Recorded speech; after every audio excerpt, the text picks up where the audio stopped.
이스라엘 왕인 여호와 이스라엘 구원자인 만군의 여호와가 이같이 말하노라. 나는 처음이요 나는 마지막이라. 나 외에 다른 신이 없느니라. 하나님은 영신이 예배하는 자가 영과 제대로 예배할지니라. 아멘.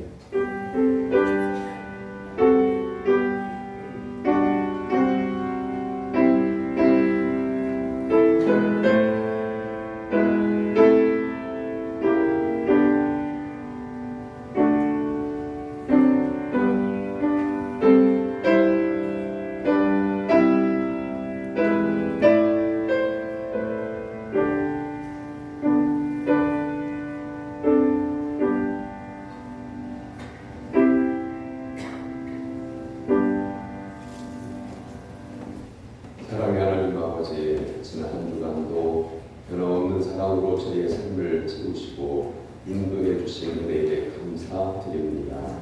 주님의 날을 기억하고 거룩하게 예배하는 성들의 예배를 받아 주시기를 원합니다. 이 되신 주님, 앞으로 나아갈 때 우리의 삶에 드리워있던 모든 절망의 그림자가 물러가게 하시고 전능하신 하나님께 경배할 때 내 안에 있는 모든 연약함이 사라지게 하옵소서. 건강을 잃고 신음하는 성도들을 치유하여 주시고 마음이 상한 자와 죄악에 붙들린 자들을 긍휼히 여겨 주시사 말씀의 능력으로 회복시켜 주옵소서. 예수님의 이름으로 기원하옵나이다. 아멘. 다 같이 일어나서 찬양 찬송 24장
찬송하겠습니다. 사랑의 하나님 아버지, 여름의 무더운 날씨 속에서 지켜주신 은혜를 감사합니다. 말씀의 은혜를 받고 금방 마음이 변하는 저희들을 긍휼히 여겨 주시기를 원합니다. 하나님은 저희들을 귀하게 여기셨으나 저희들은 이웃을 없이 여겼습니다. 교회 안에서도 서로 사랑하지 못했습니다.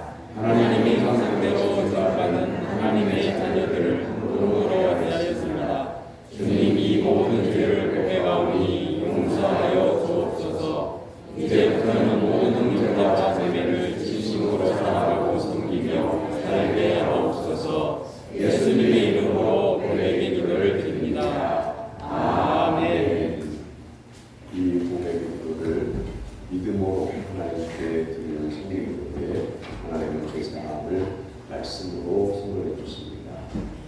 우리가 여호와께로 돌아가자. 여호와께서 우리를 찢으셨으나 도로 낫게 하실 것이요 우리를 찢었으나 싸매어 주실 것입니다. 여호와께서 이틀 후에 우리를 살리시며 셋째 날에 우리를 일으키시리니 우리가 그의 앞에서 살리라. 아멘. 성시교독은 그러면 61번 시편 142편의 말씀입니다.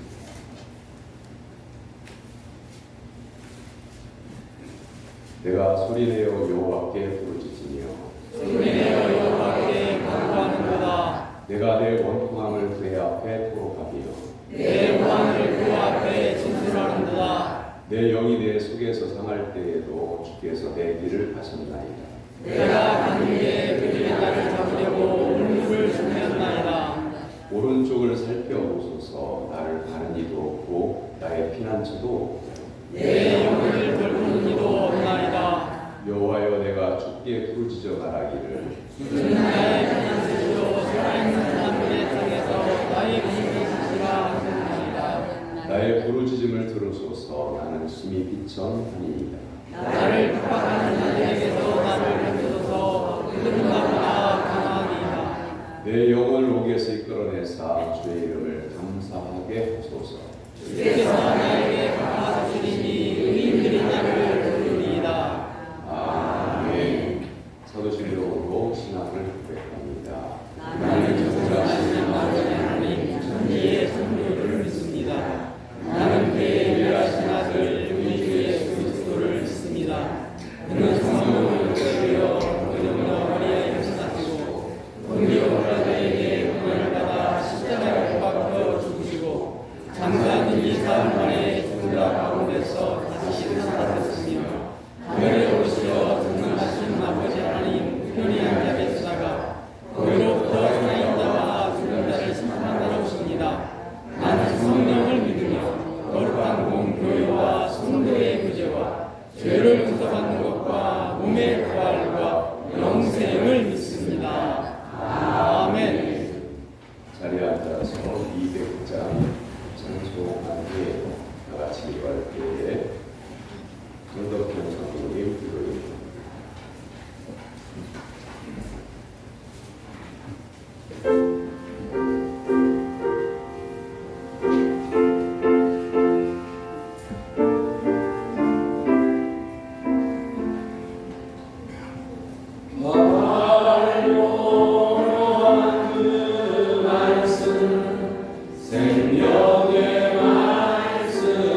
감사합니다. 예수님께서 십자가에서 죽으신 것은 나의 모든 죄를 대속해 주시기 위해 내 대신 고난당하신 것을 기억하며 나의 모든 죄를 회개하고 자복합니다. 불쌍히 여겨 주옵소서. 저희 신광교회가 이 고울의 영혼을 구원하는 방주가 되게 하여 주시고 전도와 세계 선교에 앞장서서 땅끝까지 복음을 들고 나아가는 사역자들을 키워내는 교회가 되게 하여 주옵소서. 예수님께서는 가장 먼저 회개하라 촉구하셨습니다. 천국이 가까이 왔다고 가르쳐 주셨습니다. 때를 얻든지 못 얻든지 부지런히 복음을 전파하라고 말씀하셨습니다. 저희 신광교회가 선교사를 파송하는 교회가 되게 하여 주시고 섬기고 나누고 도와주는 교회가 될 수 있도록 역사하여 주옵소서.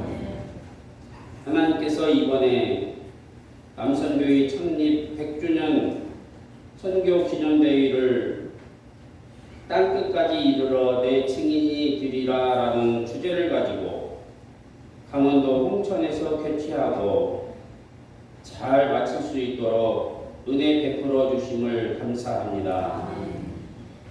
100년의 세월 동안 하나님의 손길을 돌아보고 다음 세대를 위해서 앞으로 100년을 잘 준비하고 나아가는 전국 남선교회가 되게 해 주옵소서. 창세기 26장 12절 13절에 이삭이 농사를 지어 그 해에 100배를 추수를 하고 하나님께서 복을 주시어 창대하고 왕성하여 거부가 되었다고 기록되어 있습니다.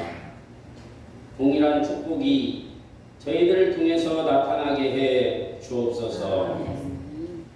목사님께서 하나님의 말씀을 대언해 주실 때 하나님의 말씀을 듣는 중에 성령의 충만함을 받게 하시고 다윗과 엘리사가 받았던 영성을 받고 베드로와 사도 바울이 받았던 성령을 받게 하여 주옵소서. 하나님 아버지, 하나님의 뜻이 하늘에서 이루어진 것 같이 땅에서도 이루어지게 해 주옵소서. 이 시간 하나님의 광대하심을 찬송합니다. 홀로 영광을 받아 주옵소서. 예수 그리스도의 이름으로 기도드립니다. 아멘.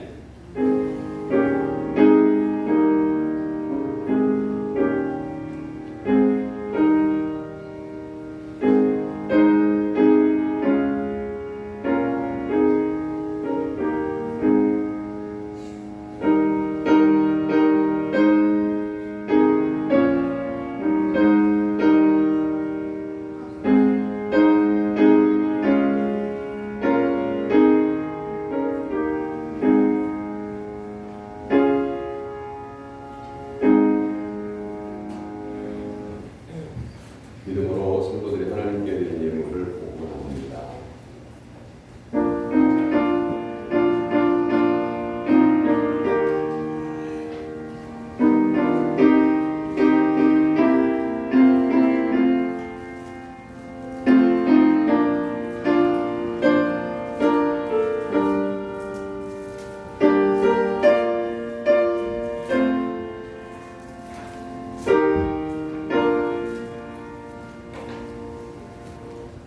알파와 오메가이신 하나님 아버지, 저희들의 생명이 주님께 있음을 고백하며 하나님께서 주신 것을 감사함으로 회개하여 드립니다. 하나님께서 봉헌하는 손길에 복을 주시고 봉헌하는 모든 일들을 기쁨으로 받아 주옵소서.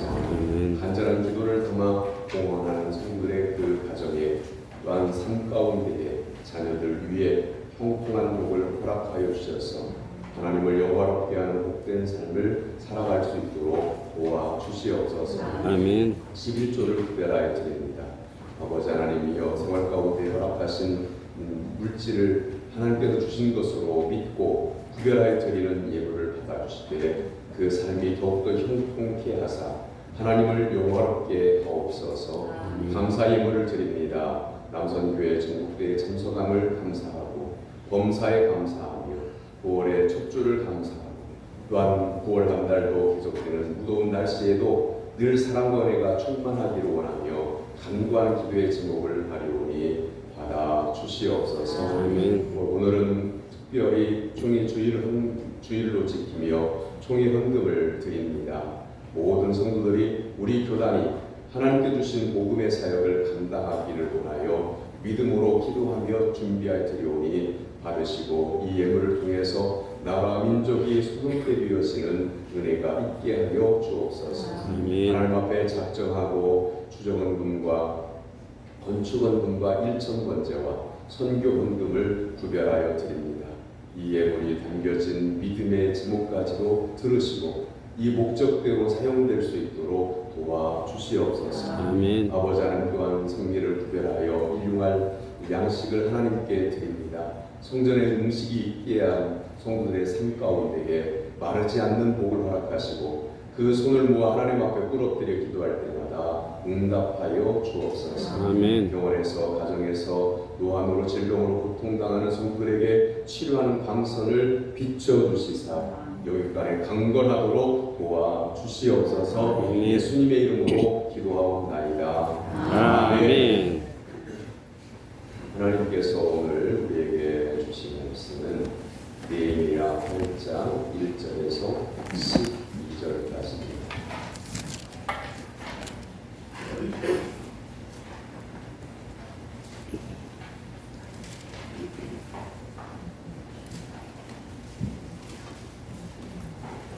구약성경 느헤미야 8장 1절에서 12절까지.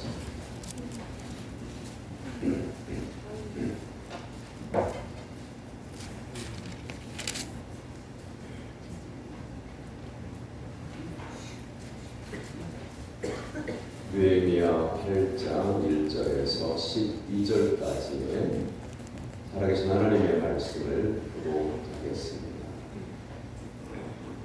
이스라엘 자손이 자기들의 성읍에 거주하였더니 일곱째 달에 이르러 모든 백성이 일제히 수문 앞 광장에 모여 학사 에스라에게 여호와께서 이스라엘에게 명령하신 모세의 율법책을 가져오기를 청하매 일곱째 달 초하루에 제사장 에스라가 율법책을 가지고 회중 앞 남자나 여자나 알아들을 만한 모든 사람 앞에 이르러 수문 앞 광장에서 새벽부터 정오까지 남자나 여자나 알아들을 만한 모든 사람 앞에서 읽음에 뭇 백성이 그 율법책에 귀를 기울였는데 그때 학사 에스라가 특별히 지은 나무 강단에 서고 그의 곁은 오른쪽에 선 자는 마띠다, 스바와 아다다, 우리아와 할기야와 마라세나요. 그의 왼쪽에 선 자는 고다야, 미사엘과 말기야, 하숨과 아스다바다와 스가바라와 무슬람이라. 에스라가 모든 백성 위에 서서 그들 목전에 책을 펴니 책을 펼 때에 모든 백성이 일어섭니다. 에스라가 위대하신 하나님 여호와를 송축하며 모든 백성이 손을 들고 아멘 아멘 하고 응답하고 몸을 굽혀 얼굴을 땅에 대고 여호와께 경배하니라. 예수와 바니와 세레바와 야민과 악국과 사부대와 호디야와 마하세야와 그리다와 아사라와 요사박과 하난과 블라야와 네 사람들은 백성이 제자리에서 있는 동안 그들에게 율법을 깨닫게 하였는데 하나님의 율법책을 낭독하고 그 뜻을 해석하여 백성에게 그 낭독하는 것을 다 깨닫게 하니 백성이 율법의 말씀을 듣고 다 우는지라 총독 느헤미야와 제사장 겸 학사 에스라와 백성을 가르치는 레위 사람들이 모든 백성에게 이르기를 오늘은 너희 하나님 여호와의 생일이니 슬퍼하지 말며 울지 말라 하고 느헤미야가 또 그들에게 이르기를 너희는 가서 살찐 것을 먹고 단 것을 마시되 준비하지 못한 자들에게는 나누어 주라. 이날은 우리 주의 성일이니 근심하지 말라. 여호와로 인하여 기뻐하는 것이 너희의 힘이니라 하고 너희 사람들도 모든 백성을 정숙하게 하여 이르기를 오늘은 성일이니 마땅히 조용하고 근심하지 말라. 모든 백성이 곧 가서 먹고 마시며 나누어 주고 크게 즐거워하니 이는 그들이 그 읽어 들려준 바를 밝히 알미라. 아멘. 이는 살아계신 하나님의 말씀입니다. 아멘. 내가 찬양하고 하나님께 영광을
아멘. 하나님께 예배를 드리기 위해서 시간과 정성과 믿음과 예물을 구별하고 하나님 앞에 나온 사랑하는 성도 여러분에게 하나님께서 주시고자 예비하신 하늘의 신령한 은혜가 임하게 되기를 주님의 이름으로 축원합니다. 아멘. 옆에 있는 분과 가지고 오고 인사 나눕니다. 반갑습니다.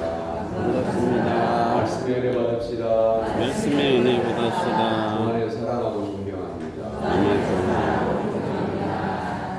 하나님 사랑 다음으로 세상에서 부모님의 사랑이 가장 크고 또한 고귀할 것입니다. 그런데 가족이 가족의 생명을 빼앗는 일들이 이 시대에 일어나고 있습니다. 예전에는 자녀들이 집 밖에 외출을 할 때에 부모님들이 이렇게 당부를 하죠. 길 조심해라, 차 조심해라. 그랬는데 지금은 이렇게 인사해야 될 것 같아요. 얘야, 가족 조심해라.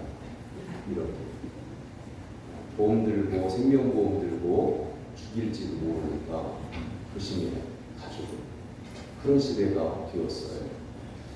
어디서부터 잘못됐을까요? 예수님은 이에 대해서 마태복음 14장 12절에서 불법이 성함으로 아는 사람의 사랑이 식어지리라 이렇게 말씀하셨어요. 사랑이 식어진 가족, 거기에는 미움만 있는 게 아니라 악함도 있고요, 해함도 있고요, 상처 주는 것도 있고요, 살인하는 일까지 일어나게 돼요. 사람의 마음속에 사랑이 없으면 옆에 있는 사람을 존중하지 않아요. 나만 살면 된다는 거죠. 나만 좋으면 된다는 거죠. 그러면 옆에 있는 사람이 나 때문에 피해를 입어도 눈 하나 끔찍 안 해요. 어제 그저께 아침에 수술하는 그런 학생이 있어서 병원 요즘 코로나 때문에 병원 안으로 못 들어가요.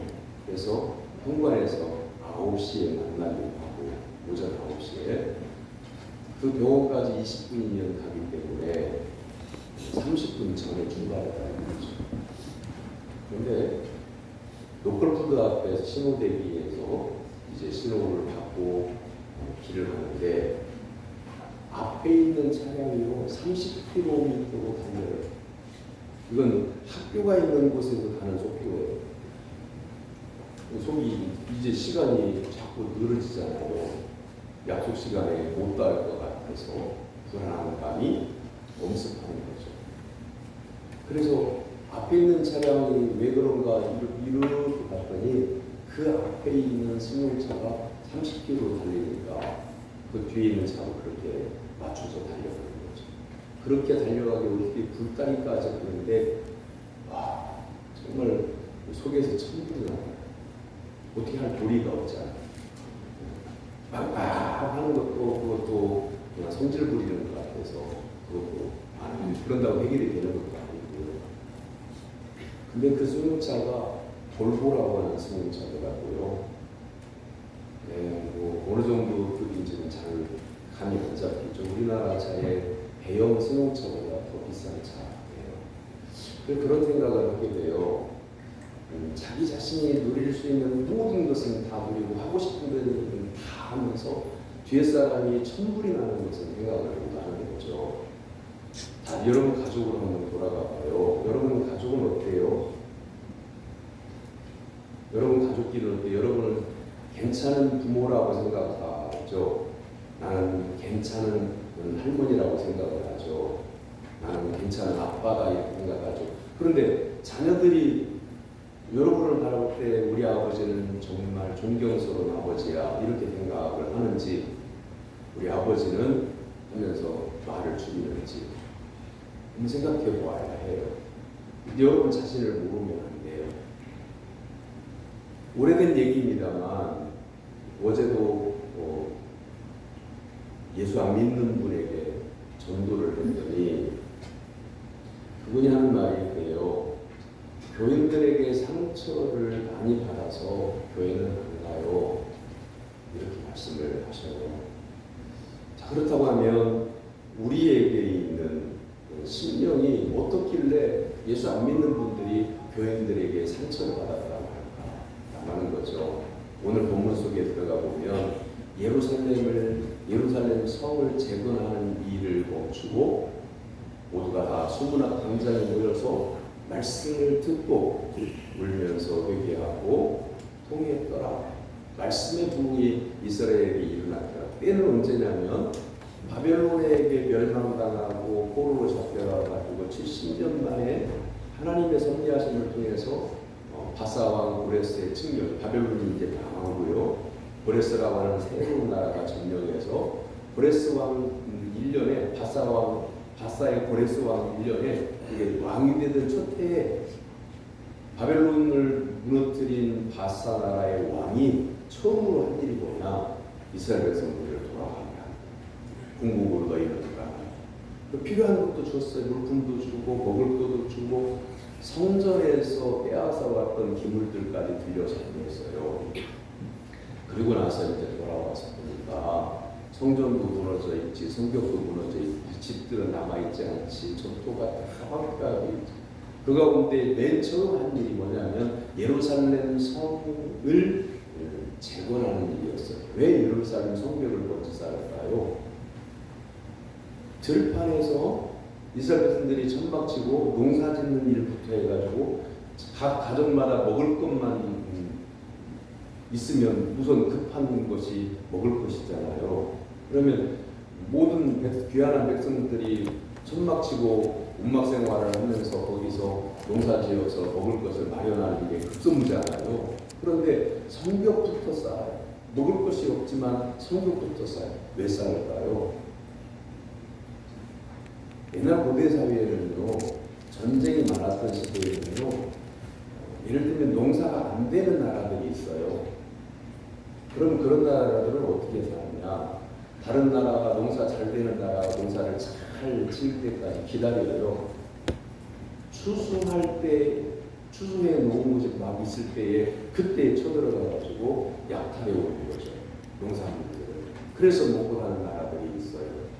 그렇기 때문에 성벽을 튼튼하게 쌓아놓지 않으면 약탈꾼들이 왔을 때에 어디 숨을 곳이 없어요. 보호받을 곳이 없어요. 그래서 예루살렘은 성을 먼저 건축을 하는 거예요. 그런데 예루살렘을 재건하는 일에는 수많은 방해 세력들이 있습니다. 참 이게 어떻게 보면 희한한 일인 것이 같은 나라, 같은 이스라엘 백성들인데요. 예루살렘 성이 쌓아져 갈 때에 이걸 싫어하는 이스라엘 민족도 있어요. 같은 이스라엘 사람인데. 왜냐하면 다른 나라에 빌붙어가지고 간첩 노릇하고 그래서 그들이 주는 어떤 돈을 가지고 먹고 하는 사람들이 이스라엘이 회복이 되면 그 일을 못한다는 말이죠. 그러니까 방해를 해요. 성벽을 쌓지 못하도록 방해를 해요. 그래서 느헤미야를 비롯해서 백성들과 함께 어떻게 하냐면 한 손에는 망치를 들고 한 손에는 무기를 준비하고 있다가 망치로 일을 하다가 쳐들어오면 방해꾼들이 쳐들어오면 무기를 가지고 싸웁니다. 이렇게 하나님의 도성인 예루살렘 성벽을 재건하는 일을 계속하고 있죠. 자, 사랑하는 성도 여러분, 신앙생활을 잘하려고 하면 잘할수록요 사탄의 방해가 있습니다. 사탄이 어떤 사람들을 유혹해서 우리의 신앙을 넘어뜨리려고 사람을 보내기도 합니다. 그런데 신앙이 나태해지잖아요. 기도 생활이 나태해지잖아요. 그럼 사단은 믿음을 잃어버린 성도를 건들지 않습니다. 예루살렘 성벽, 무너진 성벽을 재건하려고 할 때에 방해꾼이 나타난 것처럼 우리의 무너진 신앙을 다시 세우려고 할 때에 사탄의 방해가 있어요. 그러면 두 가지의 반응이 나타나요. 첫째는 이 신앙생활은 힘들어서 못하겠다. 포기해야 돼요. 사탄이 그걸 노리는 거예요. 어떤 성도는 그걸 깨닫고 지난번에도 내가 신앙생활을 새롭게 시작하려고 하니까 사탄이 방해를 했어요. 이미 알고 준비하고 있다가 하나님께 도움을 전하고 나사렛 예수의 이름으로 물리치겠다고 담대한 믿음으로 서는 거죠. 우리가 생활을 할 때에도 어떤 일을 할 때에도 덥고 힘들고 땀나고 지쳐서 못하겠다. 이미 일을 하기도 시작하기도 전에 그런 생각으로 이렇게 넓은 밭에 풀을 바라보면 마음이 이미 지쳐가지고 질려가지고 못하겠어. 그럼 그 사람은 그날 못해요. 그런데 날이 덥고 힘들고 그 일이 많아서 일할 때 피곤할 걸 알지만 힘내고 한번 가서 해보자. 그러고 일어서서 가면 이미 시작한 사람이 절반을 성공하는 거예요. 믿음의 삶도 마찬가지예요. 내 무너진 신앙을 내가 쌓아보겠다. 다시 세워보겠다. 다시 내 심령을 부흥케 하시는 하나님께 내 모든 것을 기대하고 기도하면서 하나님 의지해야 되겠다. 이렇게 결단하고 신앙생활하면 하나님이 도와주시기 시작합니다.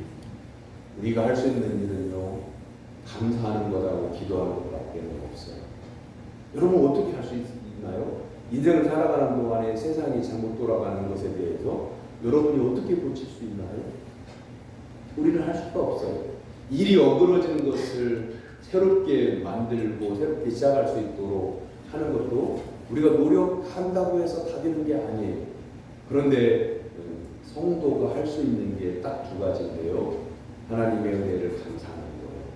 하나님의 자녀가 된 것을 감사하는 거예요. 그리고 우리에게 있는 것이 부족하거나 우리에게 어려움이 있을 때에, 질병이 있을 때에 하나님께 기도하는 거예요. 내 육체에 질병이 들어서 아플 때에 할 수 있는 일이 뭐가 있나요? 아무것도 없잖아요.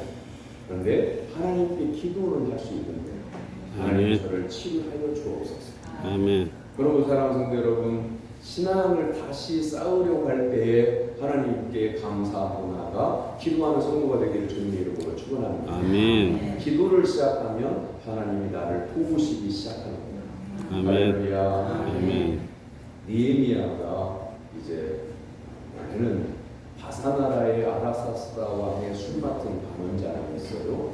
굉장히 중요한 자리예요. 왜냐하면 왕을 독살하려고 하는 세력들이 있을 때 그것을 막고 준비하고 예비하고 왕을 안전하게 보호하는 사람이 술 맡은 방언자. 술이라고 하는 게 들어가니까 선입견을 가지고 생각하지 마시길 바래요. 왕의 신원을 지키는 사람이 술 맡은 방언자예요. 그런데 월급도 얼마나 많이 받겠어요? 그런데 자기의 본향, 자기의 본국 유다가 어려움에 쌓여 있고 성벽은 재건이 완성이 안 되어 있어서 농사를 지으면 약탈당하고 고통을 당한다고 유다 자기의 동족의 고통의 소리를 들을 때 울었어요. 그 왕궁에서 울고 기도했어요. 그리고는 나는 유다로 돌아가서 이스라엘 백성들을 바로 세우는 데에 내 힘이 보탬이 되어야 되겠다. 왕에게 요청을 하고 총독으로 가요. 그래서 느헤미야가 예루살렘 성벽을 이스라엘 백성들에게 변경해서 다시금 건축하도록 하고 방해꾼들을 막고, 그리고 그러다 보니까 느헤미야가 깨달은 게 뭐냐면 성벽을 재건하는 것보다 더 중요한 것이 유다 민족의 신앙을 재건하는 것이 더 중요하다. 그래서 수문학 광장으로 모여라. 나팔을 불고, 나팔을 불 때 그 소리를 들은 사람들이 우리가 다 함께 모여서 말씀을 듣자 하고 말씀으로 돌아온 거예요. 자, 느헤미야 신앙이 참 아름다운 것은 뭐냐면요, 느헤미야도 믿음이 좋아요. 성경 말씀도 밖으로 읽을 수 있는 지식도 있어요. 그런데 느헤미야가 유다의 총독으로 왔잖아요. 바사나라의 파견을 받아서 온 거예요. 그러면 민족의 지도자예요. 얼마든지 총독의 권한으로 다 모여, 내가 성경 읽어줄게. 이 말씀 무슨 뜻인지 내가 풀어서 설명해 줄게. 이럴 수 있잖아요. 그런데 자신은요, 자리만 마련하고요, 그 일을 항상 에스라에게 맡겨요. 말씀을 가르치는 직분이 있는 에스라에게 이 일을 맡겨요. 사랑하는 성도 여러분, 바로 이것이 신앙이죠. 우리 교회 안에서 담임 목사는 말씀을 가르치고요, 그리고 장로님들과 권사님들은 함께 이 일에 합력하여서 교회가 평안할 수 있도록 힘을 모으는 직분자들이죠. 성도들은 언제나 이걸 기억해야 돼요. 유튜브를 틀면 어디든지 설교 들을 수 있어요. 기독교 방송에도 채널이 여러 군데여서 얼마든지 설교를 들을 수도 있어요. 그런데 항상 나에게 하나님께서 말씀을 주실 때에는 담임 목사님을 통해서, 예배를 통해서, 강단을 통해서 나에게 말씀을 주신다. 이런 믿음을 가져야 해요. 아멘. 앞으로 더 가면요, 지금 유튜브나 아니면 TV나 이런 거다고는 전혀 딴판인 기계들이 나올 거예요. 그때는 여러분들이 원하는 말씀을 들을 수 있어요. 예를 들면 인공지능 AI에다가 나는 오늘 나에게 좋은 말씀만 듣기를 원한다 하고 이렇게 부탁을 하면요, AI가 내가 원하는 조건들을 말하는 것들을 다 모아가지고 설교를 해줘요. 그런데 시편 23편으로 한번 가봐요. 여호와는 나의 목자시니 내가 부족함이 없을 거야. 왜 하나님은 시편 23편을 통해서 이 말씀을 기록해 놓으셨을까요? 이런 거잖아요. 내가 가장 좋아하고 내가 하루 종일 가장 많은 시간을 들여서 몰입하고 있는 그것이 그 사람의 주인이에요. 예를 들면 게임을 하루 종일 앉아서 게임만 한 사람은요, 게임은 나의 목자신이다 되는 거예요. 근데 AI 인공지능에게 나는 오늘 이런 조건의 말씀을 듣고 싶다. 이것 좀 준비해달라. 그럼 AI가 다 세계에 있는 모든 지식들을 모아가지고 내가 원하는 주제에 따라서 내가 듣기 좋은 설교로, 내가 듣기 좋은 음성으로, 나는 오늘 남성의 음성으로 이 말씀을 듣고 싶다. 그것도 30대의 젊은 아나운서의 음성으로 듣고 싶다. 그럼 다 해준다는 말씀입니다. 그러면 어떻게 되냐면 인공지능은 나의 목자심이가 되는 거예요. 사랑하는 성도 여러분, 세상이 변하고 기기가 발달하고 과학 문명이 발달해도 성도들은 마음속에 한 가지 지켜야 될 게 있어요. 그건 아날로그 방식의 성경을 읽고 성경책의 말씀을 읽고 그 말씀을 분단해서 목사가 설교하는 그 말씀을 들을 때에 이 신앙생활을 할 때 가장 하나님이 기뻐하시는 신앙생활을 한다고 하는 것을 잊지 말아요. 앞으로 시대가 달리면 그 시대에 따라 나오는 기계를 따라가게 되면 그 사람은 하나님께서 하나님으로부터 멀어지는 거예요. 이스라엘이 왜 하나님으로부터 멀어졌어요? 자, 애굽 땅에서 종살이 할 때에 하나님께서 모세를 보내셔서 애굽과 대결하게, 바로와 대결하게 하시고 바로가 강팍해서 안 들어주니까 10가지 재앙을 하나님이 내리셔서 드디어 바로가 항복하고 나가 저희 죽음이 오니까 장자 죽음, 처음 난 것들의 죽음이 오니까 온통 애굽이 죽음의 재앙이 드리워져 있으니까 그 골머리가 진절머리가 쳐서 나가 그런 거 아니겠어요?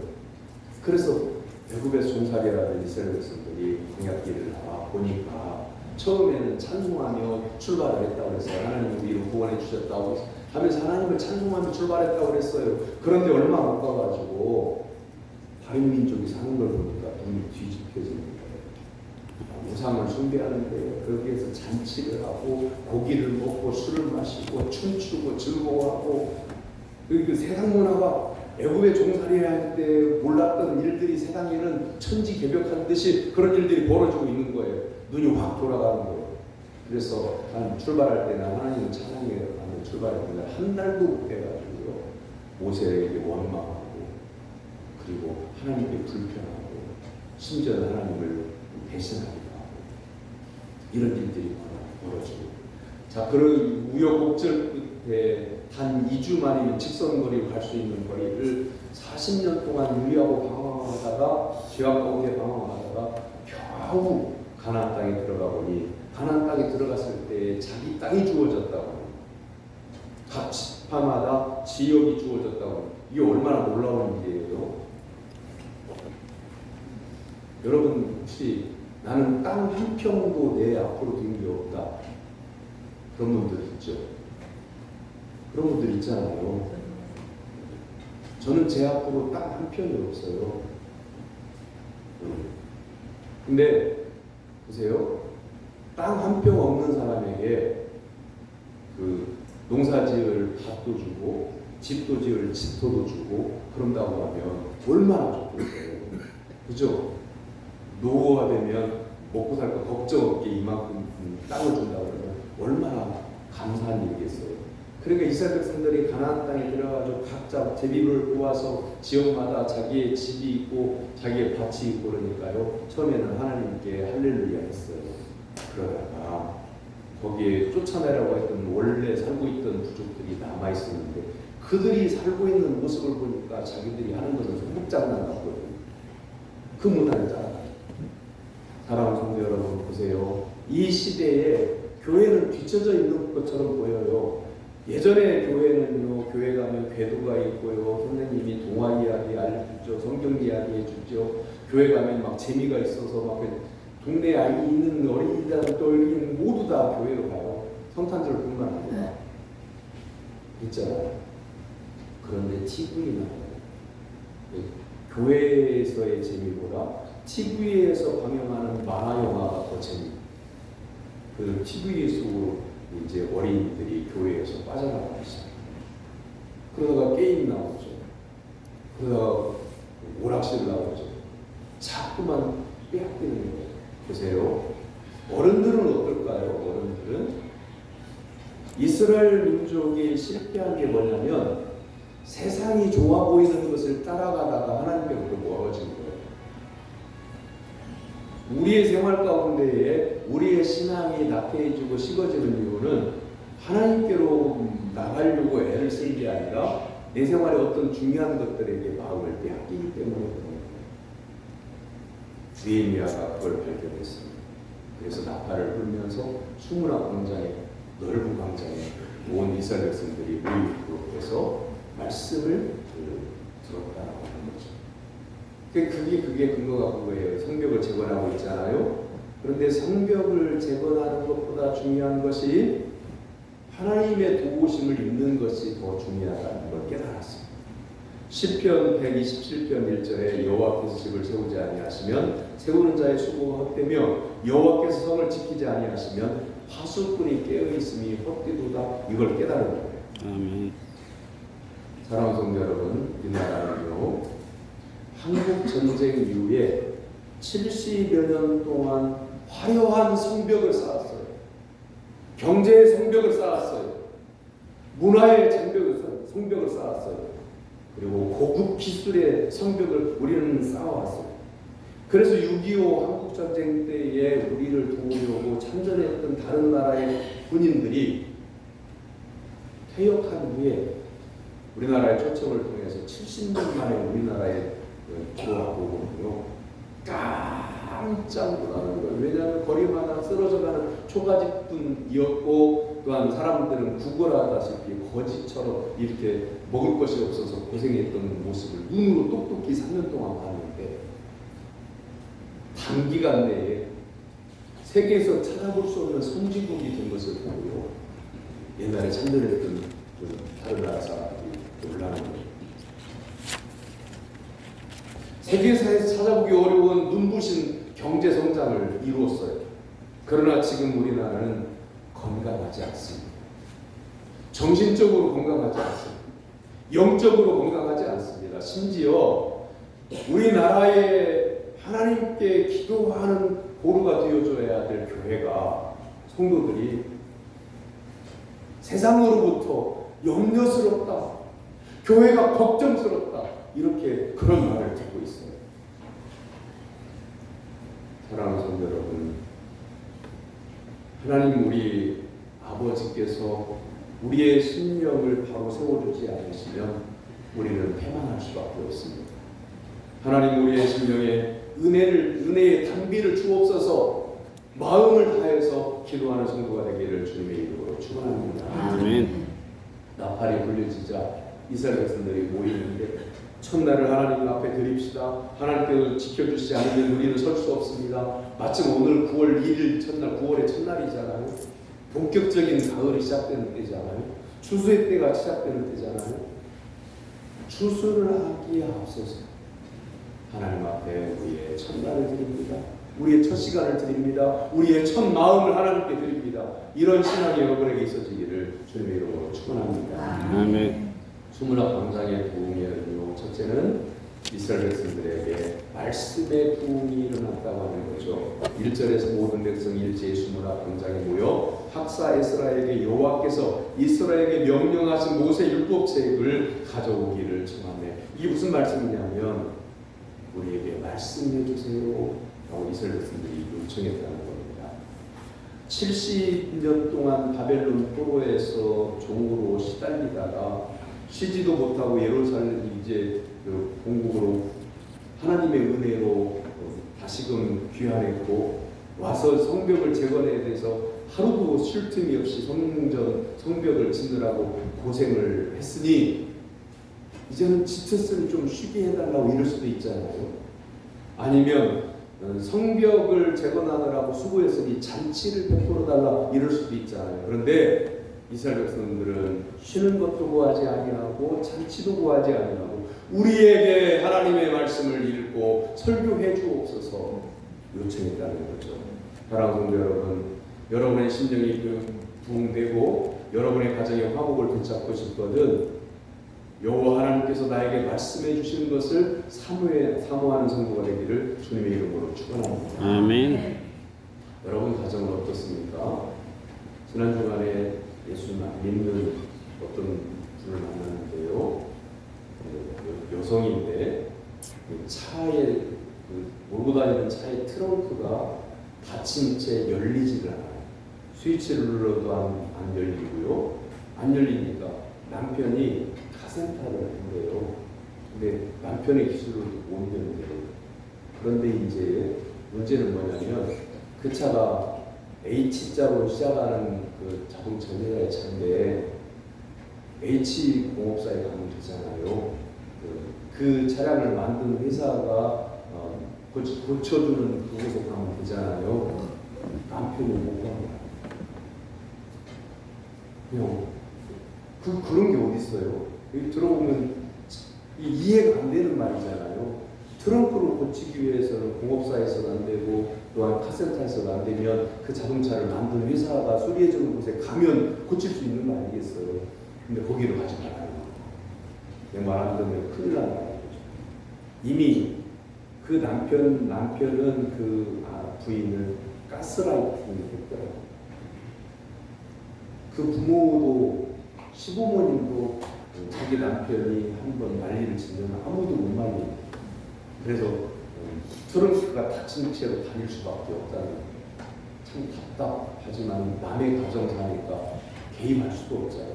개입한다고 해결할 수 있을 것 같지도 않아요.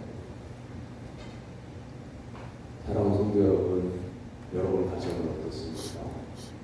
신령이 부모에 있어서 남편과 아내가 존중하고 부모가 자녀를 믿음 안에서 사랑하고 양육하고 자녀들은 부모를 주 안에서 공경하고 있는 그것이 회복되어져 있는지 이럴 수 있어요. 말을 하면 뭔가가 어긋나 있지만 남편에게 말을 하면 남편이 난리 치니까 아무 말도 안 할 수도 있어요. 그럼 그 남편을 이렇게 찾아갈 수 있어요. 우리는 싸워본 적이 없다. 우리 집안에는 싸움이 없고 다툼이 없다. 내가 가장인 내가 잘하니까 우리 가정은 이렇게 화목한 거지 라고 착각할 수 있어요. 여러분 생각해봐요. 은혜스러운 아빠, 믿음 생활을 잘하고 사랑과 온유가 차고 넘치는 엄마에게는요, 자녀들이 무엇이든지 말을 부담 없이 말을 해요. 가르칠 것이 없이 말을 해요. 은혜도 하고요. 그러나 엄마가 폐쇄적이다. 이해를 잘 못 해주신다. 그러면 한두 번 말해보다가 안 되는, 우리 엄마는 안 돼. 그리고 그다음부터는 말을 안 하는 거예요. 그러니까 말이 없다고 해서 편안한 게 아니에요. 화목한 가정일수록요, 웃음꽃이 왁자지껄합니다. 화목이 깨어진 가정일수록 냉랭하고 조용합니다. 그러니까 우리 집은 조용하다 해서 안심할 게 아니에요. 왁자지껄해야 됩니다. 가족들이 다 부모, 자식간에 다 모이면, 혼자까지 모이면 왁자지껄해야 돼요. 해맑은 모습으로. 근데 추석 때에 마지못해서 자녀들이 다 모였는데 한 밥상에서 밥을 먹어도 아무 말이 없다. 그 뭔가가 단사해집니다. 이스라엘 백성들은 성벽이 급하니까 다른 나라에서 전쟁을 일으키고 쳐들어올 때 막을 성벽이 급하니까 성벽을 막 쌓다 보니까 지쳐요. 심령이 상해요. 방해꾼 때문에 힘들어요. 먹을 것도 부족해요. 그래서 먹을 것이 있어야 되고 방해꾼이 없어야 되고 그러다가 생각하는 게 뭐냐면 우리에게 하나님이 안 계셔서 우리에게 말씀이 없어서 우리가 무너졌다고 하는 사실을 깨달은 거예요. 그래서 성경책을 읽어서 말씀을 들려주옵소서 청한 거예요. 사랑하는 성도 여러분, 여러분의 가정에 말씀의 부흥이 일어나게 되기를 주님의 이름으로 축원합니다. 아멘. 두 번째는 심령의 부흥이 일어났다는 거죠. 구절의 말씀을 들은 백성들이 감격해서 울었습니다. 하나님의 은혜를 깨닫고 감사해서 울었습니다. 사랑하는 성도 여러분, 눈물이라고 하는 것은요, 조건이 갖추어지면 눈물을 잃는 게 아니에요. 마음의 감동이 될 때에, 심령의 감동이 될 때에 눈물이 나오는 거예요. 여러분 평생의 소원이 뭡니까? 가장 큰 것이 뭡니까? 그것이 이루어지면 여러분 좋아하겠죠. 그런데 집을 사든지 차를 사든지 새 옷을 사든지 새 옷을 사서 입고 내 몸에 딱 맞는 걸 거울을 보고 만족해하는 건 그거의 며칠뿐이에요. 그 한 계절 쭉 입다 보면요, 나중에는 새 옷을 샀다, 나 기분 좋다 그러면서 3개월 후에도 그러지 않아요. 그냥 입던 옷 입는 거죠. 그럼 예를 하나 들어볼게요. 여러분 옷장을 열면 입을 옷이 있어요, 없어요? 입을 만한 옷이 있어요, 없어요? 한번 말씀을 해보세요. 네? 입을 만한 옷장을 열면 가득하게 옷걸이에 옷이 다 잔뜩 걸려져 있는데 입을 만한 마음에 드는 옷이 쏙 드는 옷이 별로 없어요. 근데 새 옷을 할 때는 마음에 들어요. 사람에게 있는 조건이라고 하면 이런 거예요. 여러분 50평짜리 아파트를 새 아파트를 사가지고 이사를 하는데 전주시에서 우리가 가장 좋은 아파트다 누워서 잠잘 때 막 입이 벌어져서 입안으로 먼지가 다 들어가고 그냥 좋아. 근데 그게 며칠 가겠어요. 응? 1년 뒤에도 내가 제일 좋은 아파트에 살아 입을 벌리면서 해 그러면서 잘까요? 아니에요. 일주일 뒤에 아들이 아프다고 병원에 입원했다고 그 기쁨 다 사라져요.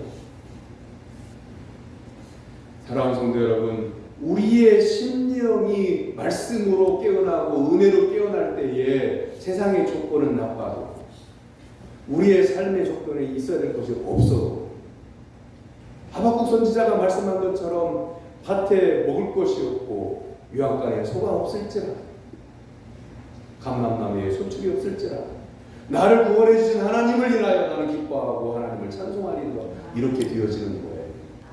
사랑하는 성도 여러분, 심령이 부흥되길 주님의 이름으로 축원합니다. 아멘. 세 번째는 말씀에 순종하는 부흥이 일어났어요. 그 전에는요 선지자를 하나님이 보내셔서 돌아오라 말씀을 들으라 이렇게 말씀을 선지자들이 계속해서 선지자를 잡아 죽이고 때리고 가두고 그랬어요. 말씀 듣기를 싫다니까 안 듣는다니까. 그런데 그런 이스라엘 백성들이 어떻게 바뀌었냐면 70년 종살이 하면서 깨달은 게 있어요.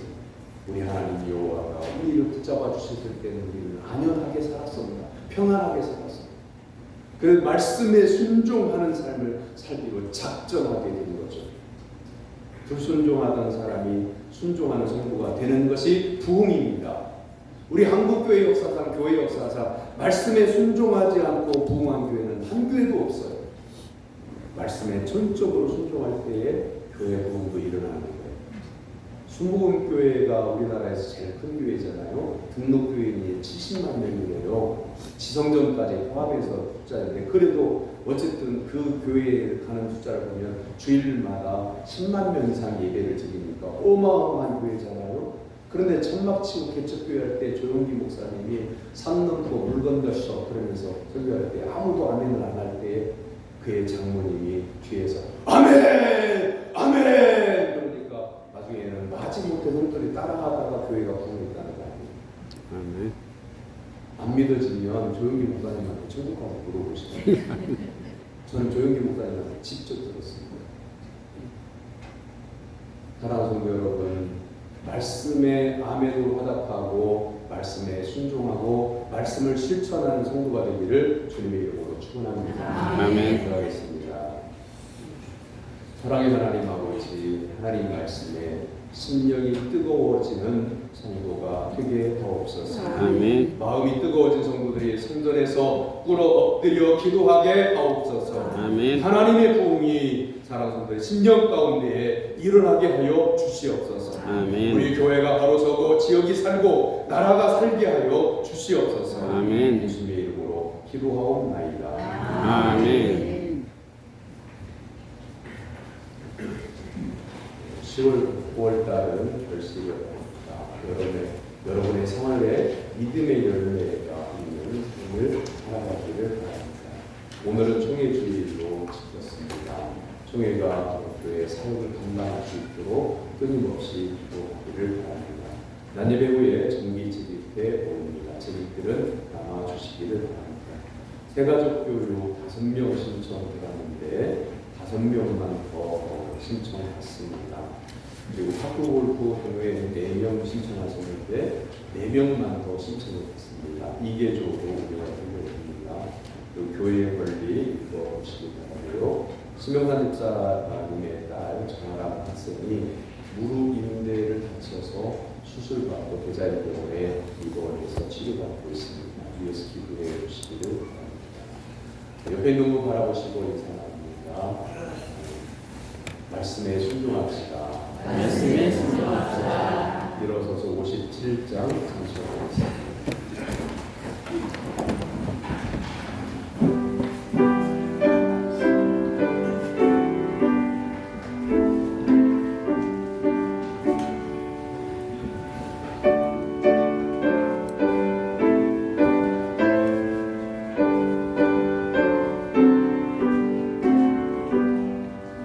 오늘 주신 말씀에 새 힘 얻어서 세상으로 나가서 살아갈 때에 나 혼자 힘으로 늘 부족하오니 주여 나를 도우사 승리하게 하소서.